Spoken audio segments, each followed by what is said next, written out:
वफाकी हुकूमत ने सिक्योरिटी फोर्सेस देने से माजरत कर ली। अपोजिशन ने अमन कमेटियों की तजवीज़ मुस्तरद कर दी। इलेक्शन कमीशन फंस गया, फरार की राहें तलाश। बल्दियाती इंतखाबात की ताज़ा तरीन सूरत हाल क्या? हमारे साथ लाइन पर ग्रुप एडिटर जम्मू कश्मीर राजा कफील साहब मौजूद हैं। जी राजा साहब, बताइएगा क्या अपडेट है?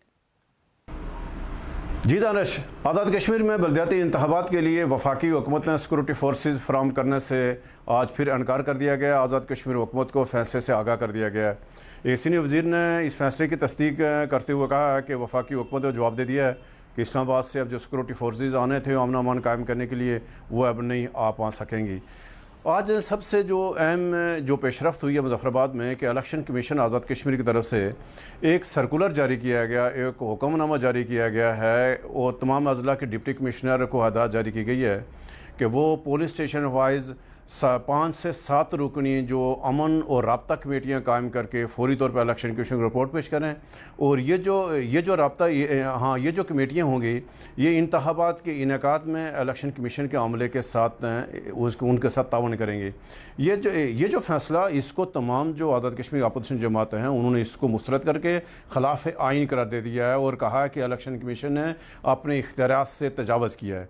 अब सबसे अहम बात यह है कि अगर ये जो यानी कमेटियाँ बनने जा रही हैं, ये 5 से 7 रुकनी यानी कमेटी पुलिस स्टेशन वाला जो डीसी बनाएगा। पहली बात यह है कि इसको कैसे बनाएगा। इन 5 से 7 रुकनी जो अरकान हैं कमेटी के, इनका इंतखाब कौन है? क्या डीसी अपनी मर्ज़ी से किसी पुलिस स्टेशन व 7 या 5 से 7 अफराद पर मुश्तमिल कोई कमेटी बना सकता है जो इसकी गारंटी देगी? फिर इन कमेटियों के जो इख्तियारात क्या होंगे, क्या ये इलेक्शन कराएंगे? और ये जो जमाती बुनियादों पर जो इलेक्शन होने को जा रहे हैं। और हैरत की बात यह है कि जो इलेक्शन कमीशन है, chief election commissioner justice retired Abdulrashid Lahriya साहब और उनके साथ जो senior member election commission Raja Farooq Niaz साहब, ये दोनों इंतहाई सीनियर और मोतबर जो यानी शख्सियात हैं, अपने जो शोबे में बहुत महारत रखते हैं। और यानी बिलखुसूस जो फारूक नियाज़ साहब है ज़रा उनका वसी एक्सपीरियंस है यानी। और हैरत की बात है कि ये जो इलेक्शन कमीशन के जो अरकान हैं, सेक्रेटरी साहब हैं, ये कैसे फैसले कर रहे हैं? इनको ये इख्तियार किसने दिया? अगर ये कर भी जाएं तो जो इलेक्शन कराना इशू नहीं होता है। क्या ये इलेक्शन शफाफ होंगे? क्या ये अमन कमेटियाँ ये इलेक्शन को शफाफ कराने में कामयाब हो सकती हैं? और जब सिक्योरिटी फोर्सेस नहीं करेंगे, ये अपोजिशन जमातें पुलिस के ऊपर जब भरोसा नहीं कर रही हैं, वो ये करें कि फ़ौज की निगरानी में पैरामिलिट्री फोर्सेस जो दूसरे सूबे से आकर जो इलेक्शन कराएंगे, ताकि जो हमारी अपनी इंतज़ामिया है, ज़ाहिर इसकी जब वो तल्लकदारी या हमदर्दियाँ किसी एक शख्स या पार्टी के साथ होती हैं, तो ये जो अमन कमेटियाँ कैसे बनाएंगी और इनकी क्या तश्कील? ये जो 2300 यानी 2623 ये वार्ड्स बनती हैं कुल जो आज़ाद कश्मीर के 10 अज़ला और जो उसके बाद जो कॉरपोरेशन है, ये जो यानी 2623 जो वार्ड्स हैं, इसमें कैसे क्या 2 रोज़ के अंदर कोई डीसी बना सकेगा? कोई यानी कमिश्नर इसकी ज़िम्मेदारी यानी कबूल करेगा? और यानी गुज़श्ता यानी तक 3 हफ्तों से जो इस्लामाबाद की जो हुकूमत है, इन्होंने 29 अक्टूबर को एक अपने ख़त के ज़रिए से हुकूमत आज़ाद कश्मीर को इलेक्शन कमीशन को आगाह कर दिया गया था कि इस्लामाबाद में जो हालात हैं इसके तहत वो आपको यानी सिक्योरिटी फोर्सेस फराहम करने की पोजीशन में नहीं है। जब आपको पता था, इलेक्शन कमीशन को पता था कि ये इंतखाबात नहीं हो पाएंगे, हुकूमत को पता था। अब सवाल ये है कि इलेक्शन कमीशन ने 29 अक्टूबर के बाद जब इस ख़त के आने के बाद उसने ऑल पार्टी कॉन्फ्रेंस क्यों नहीं बुलाई?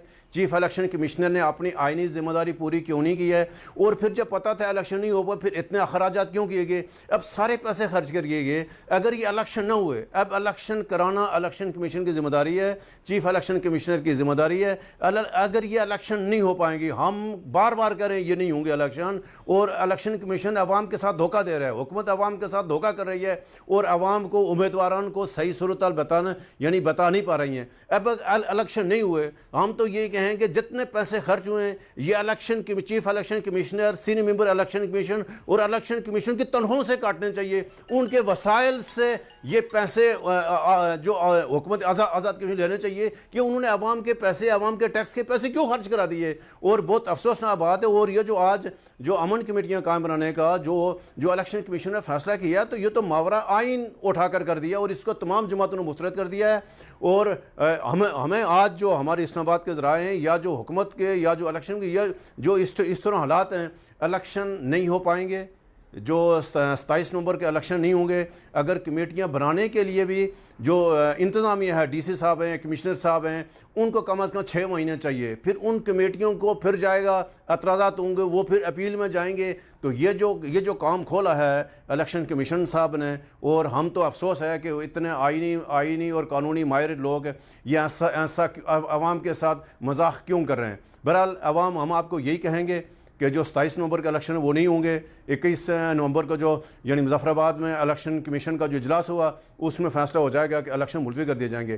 ہمارے سر عرض صرف اتنی ہے کہ یہ معاملہ سپریم کورٹ جائے، سپریم کورٹ سے ہم یہ گزارش کریں گے کہ کوئی نہیں، ابھی 31 سال نہیں ہوئے تو 6 ماہ آگے کرنے سے کوئی قیامت نہیں آ جائے گی، کوئی آزاد کشمیر کا رخ کہیں اور نہیں، اس کا جو بدل کر نہیں چلا جائے گا۔ تو جو سپریم کورٹ حکومت کو ہدایت جاری کرے، الیکشن کمیشن کو ہدایت جاری کرے کہ فوری جو دستیاب جو وقت ہے اس کے تحت الیکشن کرا دیے جائیں۔ جی دانش۔